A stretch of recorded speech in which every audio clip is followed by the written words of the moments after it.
Deus, a graça, ela nos traz privilégios. Mas eu quero contar algo para os irmãos. Por trás de todo grande privilégio, tem grandes responsabilidades. Não existe privilégio que não acompanhe responsabilidades.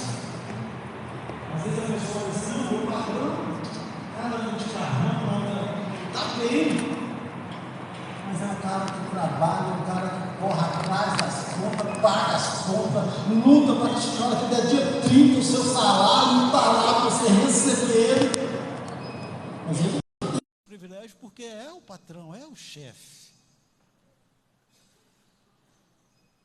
E como nós estamos nesta noite tratando de culto de missões, eu quero nos lembrar da grande responsabilidade que foi dada a nós. E se nós, irmãos, levarmos a sério essa incumbência que nos foi dada, eu quero dizer para nós, a recompensa é os céus. A recompensa é galardão. A recompensa é uma eternidade com Deus. Assentado como vocês estão, só para dar ênfase àquilo que eu quero comentar com os irmãos, abra sua Bíblia no Evangelho de Jesus Cristo, segundo foi relatado por João, no capítulo de número 4.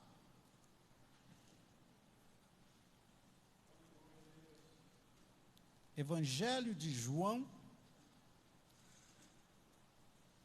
no capítulo de número 4, a partir do verso 31 até o 38. Eu particularmente, irmãos, vida da igreja, porque esses textos, eles falam conosco, e esse texto que nós escolhemos aqui, irmão, eu quero que ele também fale com você, irmãos, porque você está plantado aqui, irmãos, para dar frutos. Se você agendou este ano a leitura bíblica, faça uma anotação para você ver no Evangelho de João, lá no capítulo 15, no versículo 16. Você foi designado para dar frutos. Deus te chamou para dar frutos. Acharam? Eu vou ler, você acompanha aí na sua Bíblia e, por gentileza, conserve ela aberta logo após a leitura. Versículo 31. E entrando seus discípulos lhe rogaram, dizendo: Rabi, come. Porém ele lhe disse: uma comida tenho para comer, que vós não conheceis. E então os discípulos diziam uns aos outros: trouxeram-lhe porventura alguém de comer? Jesus lhe disse: a minha comida é fazer a vontade daquele que me enviou e realizar a sua obra. Não dizei vós que ainda há 4 meses para que venha a ceifa? Eis que eu vos digo: levantai os vossos olhos e vede as terras, que já estão brancos para a ceifa, e o que ceifa recebe galardão, e ajunta fruto para a vida eterna, para que assim o que semeia, como o que ceifa, ambos se regozijam, porque nisso é verdadeiro ditado, que um é o que semeia, e o outro é que ceifa. Eu vos enviei a ceifar onde não trabalhaste, outros trabalharam, e vós entraste no seu trabalho. Curva a sua cabeça. Meu Deus, meu Pai, obrigado, Senhor, por esse momento de reflexão, por mais um dia, mais uma vez poder entrar nesse templo e adorar a Tua santidade, Pai. Obrigado por ouvir a Tua palavra, e que a mesma possa ir de encontro aos nossos corações, gerando frutos em nós. Assim nós te pedimos em nome de Jesus. Amém. Glória a Deus. Nesse episódio, irmãos, Jesus estava em uma das suas peregrinações, ele vinha da terra de Sicar, quando ele resolve passar por Samaria. Era mais ou menos meio-dia. As mulheres, elas não tinham o costume de buscar água naquele horário. Mas, quando Jesus chega no poço, ali está uma mulher samaritana. E eu não quero aqui citar os motivos porque ela estava ali naquele horário. Mas o fato é que Jesus, ele prega o Evangelho e se declara ser o Cristo, o Salvador, o Messias, para aquela mulher. E ela fica tão maravilhada com a fala de Jesus, da maneira que Jesus expressa o Evangelho, da maneira que Jesus a convida a beber água da fonte da vida, que ela imediatamente deixa tudo, esquecendo por um leve momento que ela era odiada, entra na cidade e começa a falar de Jesus e tudo que Jesus havia falado sobre a sua vida.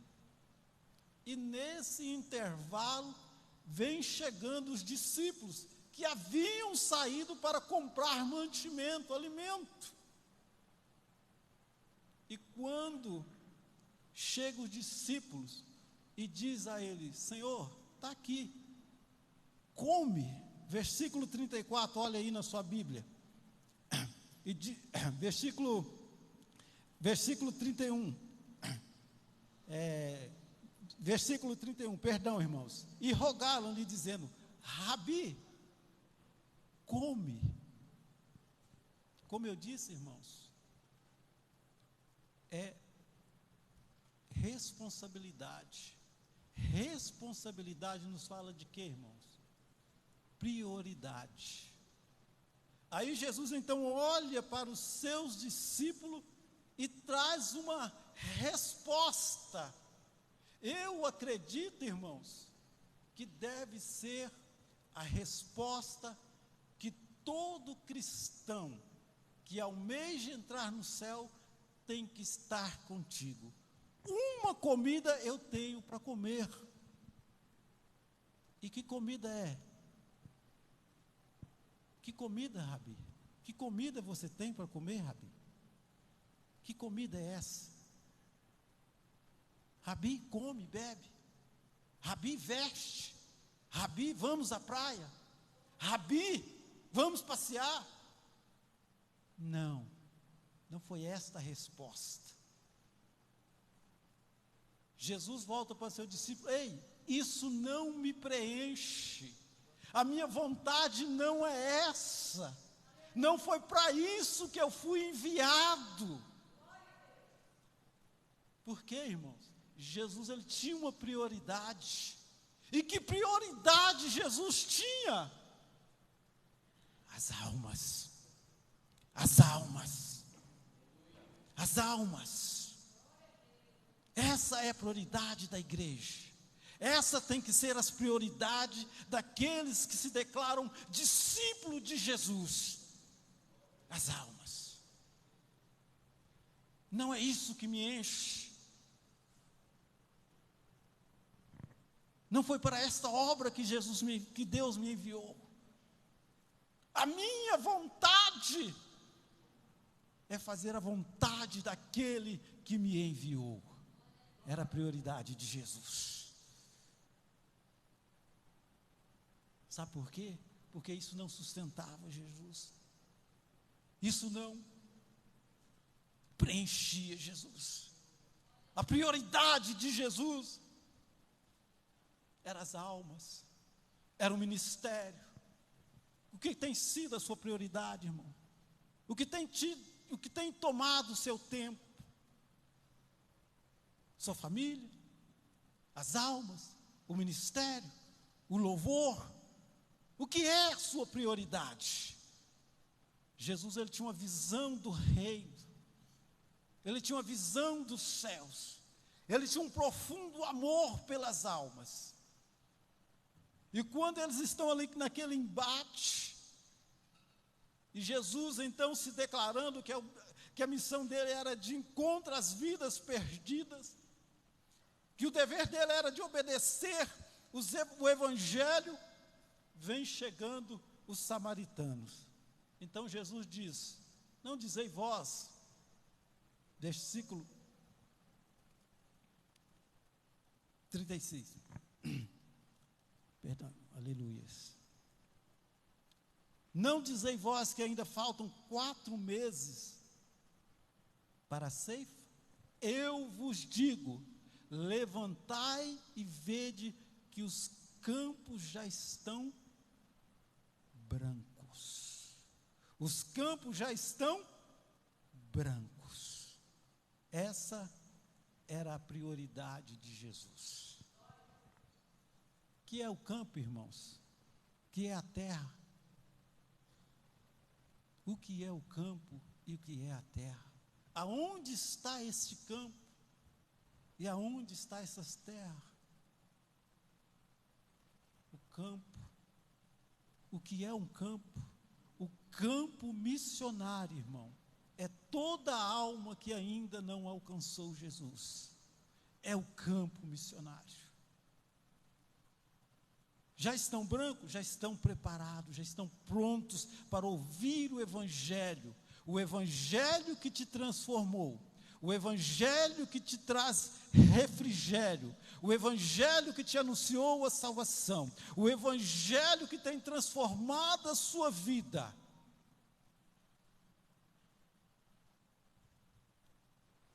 Era a missão de Jesus, e é a missão da igreja. É a missão daqueles que se declaram salvos. É a missão daqueles, aleluia, que almejam entrar nos céus. Obedecer o Evangelho. Obedecer o ide do Senhor. O que tem te movido, irmão? O que tem preenchido a sua vida? Quando Paulo ele escreve a sua carta aos Romanos, no capítulo 5, no versículo 10, ele diz de um tribunal. Irmão Percival, eu imagino, nós entramos ali naquele tribunal, e de repente Jesus olha para o irmão Itamar: o que você tem para me apresentar? O que você traz nas suas mãos? O que é que nós vamos apresentar, irmãos? Como nós temos gastado o nosso tempo? Como nós temos feito uso da graça de Deus? O que nós temos feito com favor imerecido ali na cruz? Quando Jesus estava em um dos seus sermões, a palavra de Deus, ele diz que ele se moveu no íntimo do seu coração, porque quando ele olhou para as multidão, ela andava desgarrada, como que não tinha ovelha, como que não tinha pastor. Olha como está a vida do seu vizinho, olha como está a vida do seu amigo lá na faculdade, olha como estão os seus colegas de trabalho, irmão, é campo, são campos que já estão brancos. E eu quero dizer para você, você não sabe, ou talvez você se esqueceu, você é um ceifeiro, aleluia, Deus te deu essa incumbência, você é um ceifeiro da última hora, está nas tuas mãos, irmãos. E o que nós vamos fazer diante dessa responsabilidade? Qual vai ser o nosso posicionamento? Porque Jesus vai voltar. E o que nós vamos apresentar? Aleluia, Jesus. Jesus tinha prioridade, irmãos. Uma comida eu tenho que comer. Vocês não conhecem ainda. E que comida é essa? Fazer a vontade de Deus. Fazer a vontade de Deus. Aleluia, Jesus. Qual o tempo que nós temos tido para Deus, irmãos? O que tem sido prioridade na nossa vida? Como eu tenho olhado para as pessoas? Como eu tenho olhado para o ministério? como eu tenho olhado para o meu chamado, como eu tenho me desgastado nessa missão que Deus me deu. Deixa eu falar para você nesta noite. Às vezes a gente fica muito preocupado com o pecado que não é nosso. Esquecemos de entender que aonde abundou o pecado, superabundou a graça de Deus. Irmãos, nós somos resultado de um perdão lá na cruz. Deixa eu falar para nós aqui essa noite. O sacrifício foi o mesmo por todos nós.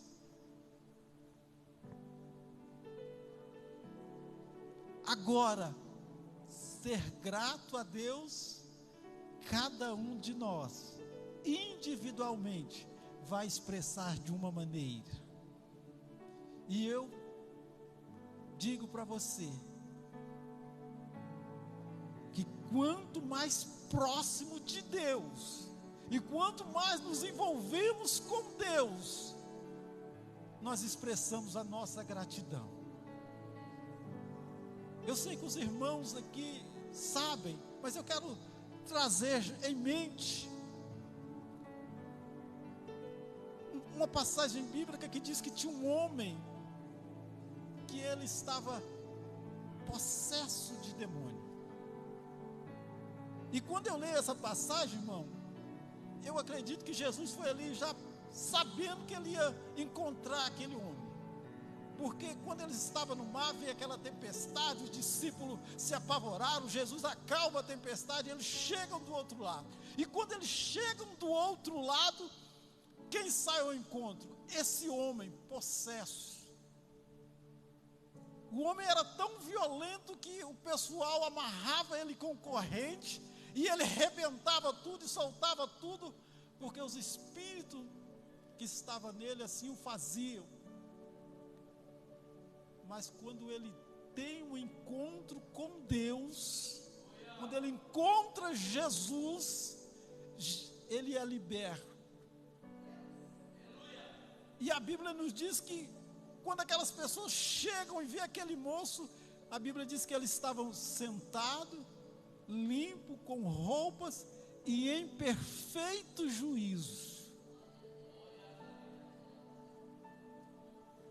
Talvez Deus tenha nos encontrado em uma situação desfavorável da nossa vida.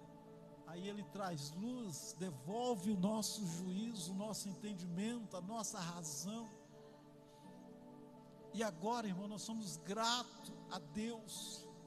E para expressar a nossa gratidão àquele que ali na cruz se entregou a nosso favor, nós vamos anunciar este evangelho. Nós vamos agora partir para os campos, porque eles já estão brancos. O meu vizinho está esperando uma palavra de fé. O meu patrão está esperando uma palavra de fé. Os meus colegas lá na faculdade estão esperando uma palavra profética da minha parte. O que te move, irmão? O que te preenche? A irmã Vanilda nessa noite falou algo aqui que às vezes a gente não traz em mente. Aqui, irmão, é tudo passageiro, é ilusório. Isso aqui, irmão, é virtual. Isso aqui é virtual. O real está lá. Aonde está o nosso mestre? Aonde está o nosso Salvador?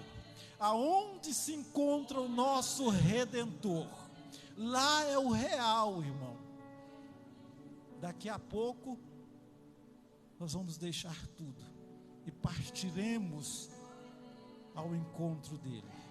Mas eu quero afirmar para nós nesta noite, nós vamos partir, mas vamos ter uma prestação de conta. Então eu quero dizer para você, meu querido, minha querida, nessa noite, do fundo do meu coração, um desejo ardente: faça a obra de Deus, coma dessa comida, coma, aleluia.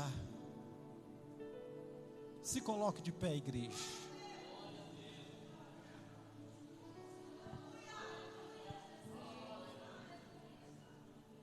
Aleluia, Jesus. Glória a Deus.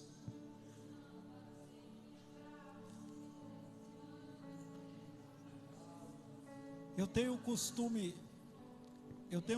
de dizer, irmão, na igreja que eu congrego, que muitas pessoas quando fala assim, Deus vai fazer o sobrenatural, todo mundo quer viver o sobrenatural de Deus, né?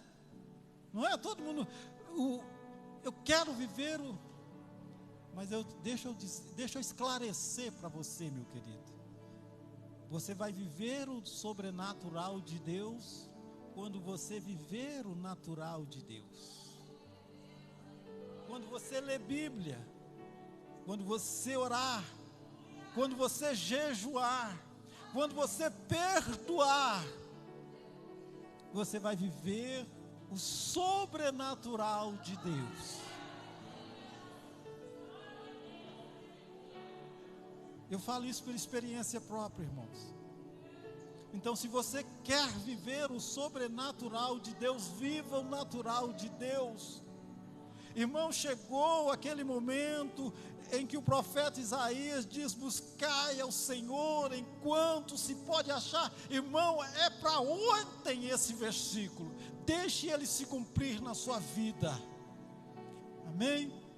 Senhor, meu Deus e meu Pai, eu te louvo, Senhor, porque a tua palavra foi anunciada.